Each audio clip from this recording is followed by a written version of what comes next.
775 and a man here 8,251. This is a man who register HA a member. It's a man who show interest for our registration. I fear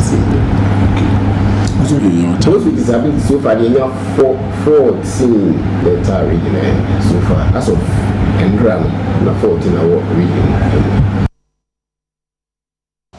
Yeah, call Western North Mantam ni mo na mrahebedwani ya ogina mu ma adehye ho ni munyamfo kobi ochida komensa e de atuja asese galamse ye betumi atu ase de a na e wo se license wo de ma no wo mo eye no bretie bi na enkoye se onipa ni kita license concession ye ne de afebo na bre bi so a ya review na wo ye wadwuma yi a watumi asan ato aso. Look at the mining regulatory process now. The issue we are talking about here, or either OCC or big mining companies, it's not important their license process so that miners can be regulated, because what is more important in mining is responsible practice. That's the most important thing, because otherwise if the responsible practice is not effective, what will happen is that we have so many degraded lands and they become difficult to manage. And therefore, we should look at new ways to make sure that we don't have more backlog of areas that are degraded. I'm saying this because of what I've been able to see. Because I believe that if you're able to give as many licenses as quickly as possible, it will help this country manage the degradation. Mining and its impact are no longer isolated to communities. In Ghana especially. They have therefore become a national concern. While mining has its economic benefits when managed well, it therefore comes as no surprise when we read about research findings that point to the social, environmental, and livelihood disruptions that communities suffer because of mining. Women and children suffer most from the negative impact of mining on our communities. Even though we do not have a share, we, women, do not have a share in the economic benefits. Women have the potential to contribute to the solution. I think that's why we are here. That is why they selected a lot of women to be part of this conference. So traditionally the mining then can member, but say no due to affirmative action no a man no also the year when they say inka omo bamu ye women in mining there were several other women's groups they will join the men into your mining, then the reclamation side they would also support to make it work better for us. In my reclamation, all right, but a man of bad, they add another dimension to it so that we can get a holistic way of doing restoration of mined outland. Okaikwe North Emrashebedwani Yonmunyamfo Teresa Ladi Awuni wako aprobo ewo mpasuano so ahwempuntunwuma a wo ye wo ho.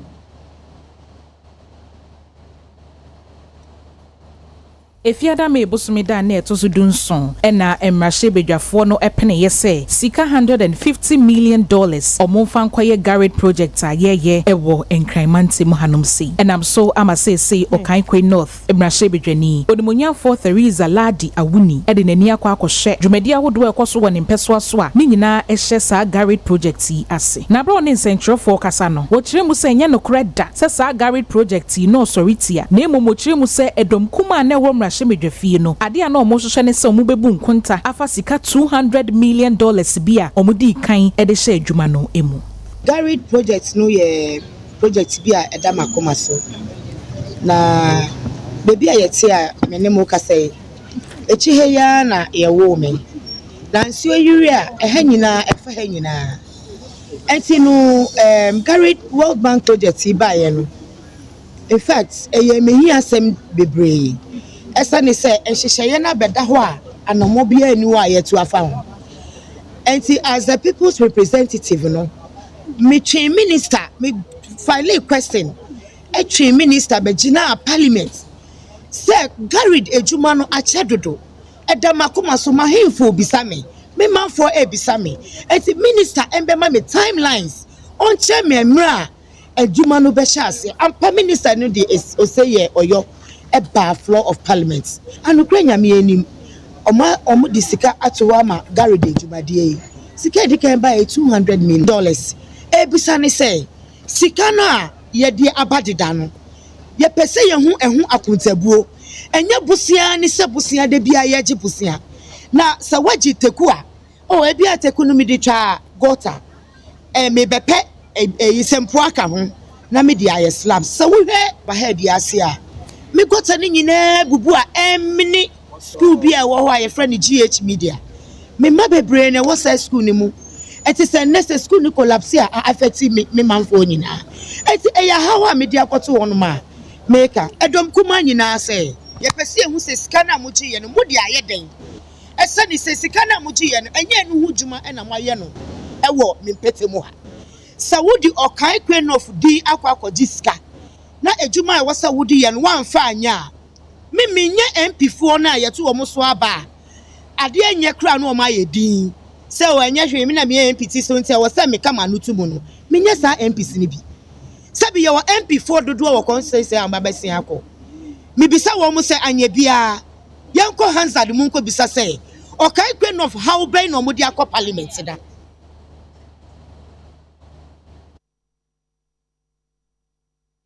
European Union ambassador Edema Ghana edatu edwase yade a wonu maniku enwomasua na afa enwuma ebie ho se maguna wo manmu ebenya baabi agina asemtire da dwumadie ni so ene se Ghana mabuno yesho mukomuden na omani omfefo mo Europe aman awodo no so no edin sawoso ewo enwomasua mu empenifo editu dwachem se afibie mu no adesuafo beye apem 1000 ene emo enwomasua mu se achiba a no ye scholarship ni bia omukosua pon ye papa ewo Europe aman mu ekosua ade omuchire mu se omode hye bi aba enofansa no adwuma ho a eno aboahwe ama Ghana adesuafo omunimdie apeja omuni omufefo no esuade ko animuye. The novelty of this year is that we wanted to organize a joined-up event between the European Union and the member states, because when we add up all together the efforts, it is more than 1,000 scholarships that we are jointly offering to Ghanaian students to perform studies, once again, in the best universities in Europe. In Hungary, in Italy, in Spain, in France, in Germany, you name it. Last time I've met students performing their studies in Latvia, in Lithuania, and Croatia. So it's all over the place. The second message is the European Union strongly believes in the future of Ghana, strongly believes that the students of today can make a contribution tomorrow. And this is the reason why we invest so much in knowledge, in education, and in training of the Ghanaian students abroad. The Park for Skills program is a timely intervention addressing several critical challenges within our education system. We face the urgent need to strengthen connections between the government, universities, and the private sector. Addressing the skills mismatch between our students' preparation and requirement of the digital job market is paramount. Additionally, there is a pressing need to bolster the employment services available at the universities to ensure our graduates are well prepared for the workforce. Part of this agenda talks to issues of fundamental rights and principles at work. And issues around labor migration is one of those issues that we have done quite a lot of work in terms of building capacities, developing tools, and also the convention that speaks directly to labor migration. From degrees, masters, and of course postgraduate studies. So establishing a number is complicated, but it's quite large, and what it's important is to encourage students to apply, to go into the websites of the universities, of the public entities, to read the requirements. In occasions, people think that when you're applying for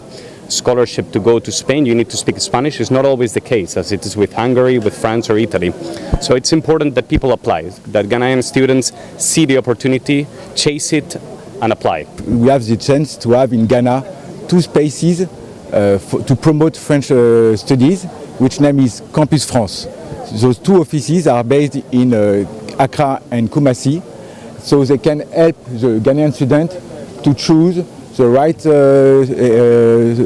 universities to find the scholarship. Eyadi Ghana metio abo kokose afi nsuo betopa nam sayo so ama ahyamanfo eti wo monka efi ayemuma na wiraje mu afanti nsuo nya ba bi mfa no wo timu Mensni Kratro wa Shaman Ora Albert Boache Ochre Edi Engineers any task force bi omufri na assembly nim enim ema omokodi dwuma hodo said ye be betimi aboa ne nsuo to a ensu yiri bia ankoso ewo Mensni mu ho ene omokoye no omotete gates ahodo nim ena wo mo nso a omodi omosotos ne omokios SCC miami ewo se nsuo fa nina no omohwe eyi ni nyina afri ho nensema Ora Albert Boache Ochre ede to ye nimu Shaman hani a central business area na nsuo to a na nsuo no afa ha nyina enti ansa na nsuo no be fiase atoto no edikan ehwe ehunu assessment ehunu problem a ewo ho na ehunu se drain no bi a ewo ho no especially the cross main road no ni ade nyina asisi na principal road no ho de nyina so na asisi make us say eye ashama runabout no mu nso to ana ehon so ayiri dwadi egu so a ekoso wo ho ifiri ha ye kohwe storm drains akese no ba bi a emu asikakra no ne yatim ne ya make sure say enko ha adwen Osan bo adehye ne kokose omonhwe no ma atutu nwura engu gata nim na afin so enema odi egu akwan mu hwese de be yensu yiri nkoso wa shaman biem no wode no nso atudwa woni a wotenetena gota so edi dwuma no mabɔ nkɔkɔ na matu onfo ma kyerɛkyerɛ mu nso amomɔ hu sɛnea ɛyɛ dangerous so mo bɛ de niema bɛ hyehyɛ drain mu asan atena so aton adeɛ esan sɛ nsuo bufa nipa so a nipa ntimi nso ano nsuo wa hoɔden nso mo nyina ate aseɛ ama wɔn twɔn mo ho afiri gota no so a yafa ɛdɔm ɛne machines nso a eyi saa gota no nyinaa mu sɛnea ɛbɛyɛ a nsuo to a ebenya kwan atwam empanyufo bi a omodeda transport union ano ewa Shaman transport terminal ebo Mensni Krachi yi abaso ewo sompa wode som wo mu the meka no say the way adwumade a omedi oha no the drivers nyina na empanyufo nyina ene dia passengers omofro car no omobohu ade a ekosoro no obi ase nipa waye de adwen ba ya se waye adwuma we de omobo na baso de bia ye din na na shama ba say that ya wuza shama de benefo no adwen ye ho se echen ekane first no adwumade e koso wa de ashama chief executive be de na se papa ozi se na ka su ha ye wa pa ne ye de ko tu nanim no ka so obeye ampa endin na ene hu se adwumade ni abekoso de wasede bi dia mejam do fo nam acha me station fo nyina nam ani passengers a wo foka wa e da chief ase se ne wa ya maye no de da na se papa Ashenkafo a wono mo etwi petrol tanker yi bi ewo mamu nyina na omo kyese omo de omo kansafo agu ho enya de omo betu hyen na omo de petrol akoba bia mo bi anya bisanse wakatua ho nsem enkoyie omo de ato aban ne mo enso besi nne enya de a woboa wono Ghana National Petroleum Tanker Drivers Union womu chekire womu nsemu se afempino ne edunson no wonum ene mampanyi kokohyiaye abra na MP mpanimfo eka ho o chese sabre no na osoafo hwe energy nsem so onimu nyamfo boache agya kona na ewo ho ena enkane CEO na oda MP enim owura Hassan Tampuli womu ena na ewo ho a womu nyina ne kopie mu wo mampanyi enim ema mampanyi ka kire womu se womu hwe no munye womu hyehye yemfa ma womu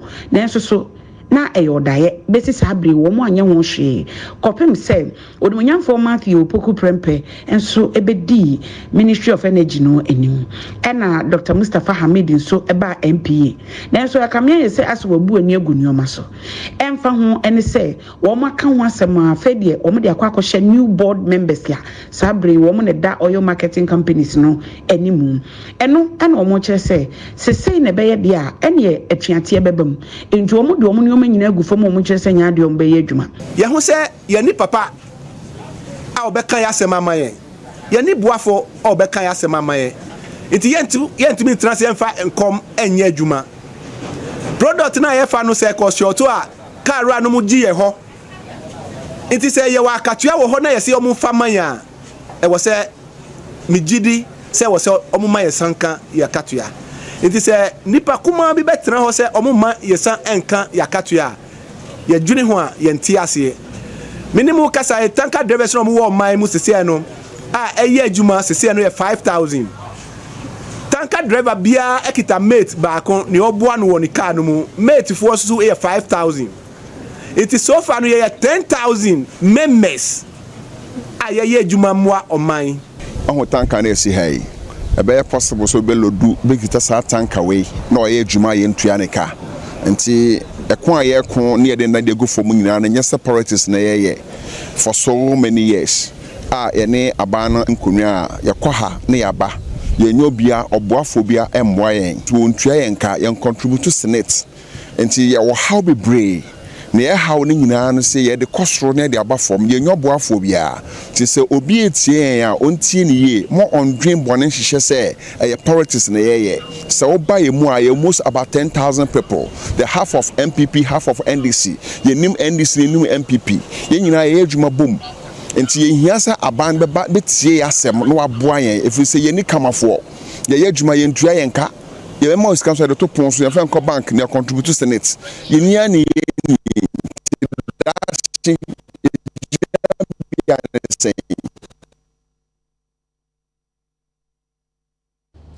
ye boshi na yakọ Ghana Matthew wonu makachi a wode kokobonsam aba ese eyade a ene ensu a eyiniti anu odin papa eye wonum ekiremu a wosi ensu a ebeto no anu odene na osisa wo hwe ye southern part na eyade a ensu ni bobọ firi akire ena eba osi efi southern Togo ena edinani akiremu Ghana enti anwumre yi emu ade ebetumi atiegu a ebe ha adwene enti na obi ahwe ne ho yie afi wosi eno da Chanya ensu fufuro bi soso emunumuni ya efi Burkina Faso eno soso yesi mununkum edi akire ene sede anu odin no eno ebe fiti ase wo Upper West ya eno de yesi e bade a ne chese eyensu brantam ankasa ye mframadi akire ene ehum ena ebetu enti omanfo wo sampotem onhwe ho ye wo se mia yi bi a ensu yi se ekobasa nya unity a ebe ha wo no mo eyetema enkran ha kofodua begro ene ne mpotem afei de fa mantamu ene ne mpotamu no wose eye fra mantamu aflawo kita angloga ho ena akachi so manya ene ne mpotamu wo mu echemu wo mu si epono soso ebuafu pa waka nanim asise twan awomuna ne nyina ene se ewiemu nye enti yenhwe ho eye ye kasa yensuo ya atiagwe ya nyante ye ese jowlu ene mpotamu eho pig farm kwano so nua ni bi asisi ho no abubu enti ahyenkafo so enhwe ye woni mobi na wonam za kwan so na wafre no woba watonebo asen kakra ye ko ensem foforo Ghana Cocoa Board HSS say de one more dining wani so ade huno one more scholarship scheme no eyade asese wo dani mu na wodi peja school dan yankasa gyegya na so na boa mankwada no a ewo nkrase no obi anya school ni bi akọ na nimde no aduru bebia. Various trust schools have been built with funding from cocoa sales. All these projects helped to build the manpower needs of the country and continue to play the same useful role. In September 2017, when the government of Ghana, under the leadership of Nana Addo Dankwa Akufo-Addo, started the free senior high school program, the board started engaging with relevant stakeholders to consider various options available to direct the funds. Members of Parliament, the Council of State, Ghana Education Service, cocoa farmer associations were all consulted in the process to build consensus on the way forward under the circumstances. Several proposals were tabled for consideration, but the need to build basic model schools in deprived cocoa growing communities was topmost. That came out very, very clearly. And so the model schools will, among other things, firstly bridge the educational infrastructural gap between children in the rural Ghana and their counterparts in the cities. The core mission of the Education Trust is to build model basic school infrastructure in cocoa growing communities, which resonates deeply with us.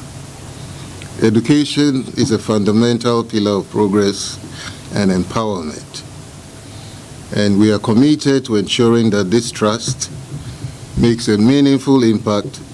on the lives of cocoa farmers and their children. I, as chair of the trust, am sincerely grateful to the board of Cocoa Board for entrusting me and my fellow trustees with this important responsibility. Nana Dodankwa Akufo-Addo, Omampenyi, obidi ade 2017 no yen say ode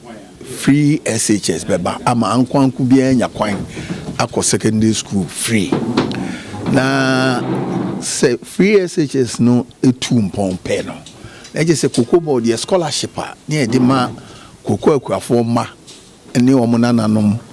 ekọ secondary school no. Na aye brofokasem obsolete. And I say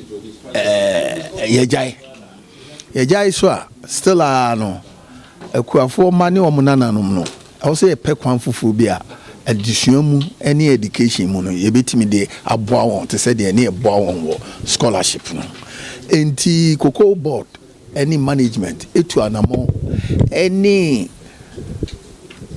Council of State, Ghana Education Service, Parliament, cocoa farmers nyina nyankita hundie say ekwan ben so no mo pese saa de na Nana Akufo-Addo abeye free Cocoa Board so no ye di ebesi na name nti nsia name ni say saa de ayente Education Trust na baby akoko akuafo wa omutwa kwantententen na omonya kwan ko school cheze edan ni nkwala no nantententen no yetimi ama won infrastructure na say akwanya